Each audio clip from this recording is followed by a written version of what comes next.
महादेव ही एक अकेले ऐसे हैं जिनको माता पिता नहीं है, कोई भाई नहीं है।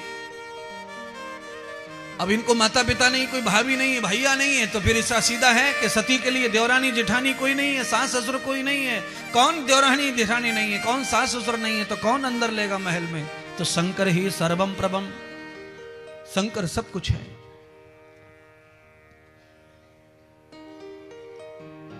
त्वमेव सर्वम मम देव देव। शंकर सब है, और सब है तो सबकी पूर्ति भी शंकर कर रहे हैं। बहनों भाइयों, माता सती को भगवान शंकर ने सम्मान के साथ आसन पर बिठाकर कैलाश में कहा कि यह तुम्हारा ससुराल है और यही तुम्हारे पति का घर है, यही हमको जीवन यापन करना है। इसलिए हे देवी, गृहस्थ का उद्देश्य भगवान शंकर सती को बताना चाहते हैं। इस दुनिया में अपनी पत्नी को कथा सुनाने वाला पति एक ही है, और वो है शंकर भगवान।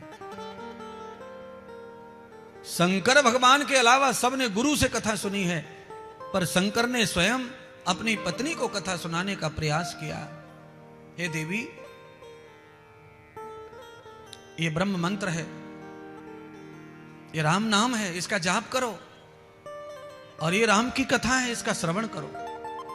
सती ने आते ही प्रश्न खड़ा कर दिया कि क्या होगा राम नाम लेने से, राम की कथा सुनने से क्या होगा, क्या फायदा होगा है? इसीलिए मैंने कल फायदे की कथा सुनाई शुरू में, जिससे लोग थोड़ा सुनने के लिए आ जाएं पांडाल में, क्योंकि बिना लाभ के, बिना फायदे के, बिना चमत्कार के तो कोई आएगा नहीं। तो शंकर भगवान ने कहा कि ये तो बड़ी मुश्किल हो गई, ये तो कथा भी फायदे के लिए सुनना चाहती है, राम का नाम भी फायदे के लिए लेना चाहती है। अब इसे कैसे समझाएं कि राम का नाम फायदे के लिए नहीं लेना है, कथा फायदे के लिए नहीं सुननी है। ये तो मानव का जन्म हमें कथा सुनने और राम नाम लेने के लिए ही मिला है, इसीलिए कथा सुननी है और इसीलिए राम का नाम भी लेना है। ये जन्म ही उसी के लिए मिला है।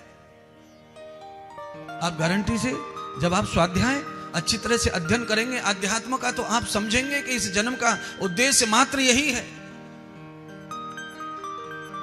भगवान के चरित्रों का श्रवण करो, भगवान का स्मरण करो, ध्यान करो, और संसार के धर्मों से ऋण उऋण हो जाओ और समय पर मुक्त हो जाओ। जब ऋण से उऋण हो जाते हैं तो आदमी शांति से सोता है, प्रेम से खाता है। आदमी के ईमान दिल में हो और कर्जा हो, ईमानदार आदमी के कर्जा ऊपर लदा हो तो उसे नींद नहीं आती, भूख नहीं लगती है। और ईमानदार आदमी का कर्जा चुक जाए तो उसे गहरी नींद आती है, और रूखी सूखी रोटियों से भी उसे भूख बढ़ती है, भूख लगती है।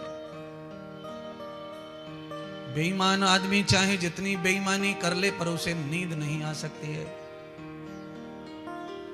ईमानदार को तो नींद इसलिए नहीं आती है क्योंकि वो चुकाना चाहता है, चुकने में असमर्थ हो रहा है। और बेईमान को नींद इसलिए नहीं आती है कि उसके दिल में पाप बैठा है, लालच बैठा है।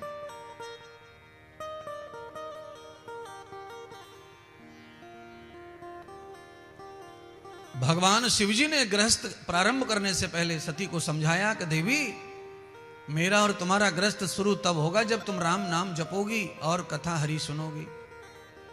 माता सती स्वभाव से थोड़ी कड़क थी, उनका स्वभाव जिद्दी था, और उस जिद्दी स्वभाव के कारण उनके मुख से ये निकल गया शिवजी के सामने कि मैं न कथा सुनूंगी और न राम नाम जपूंगी।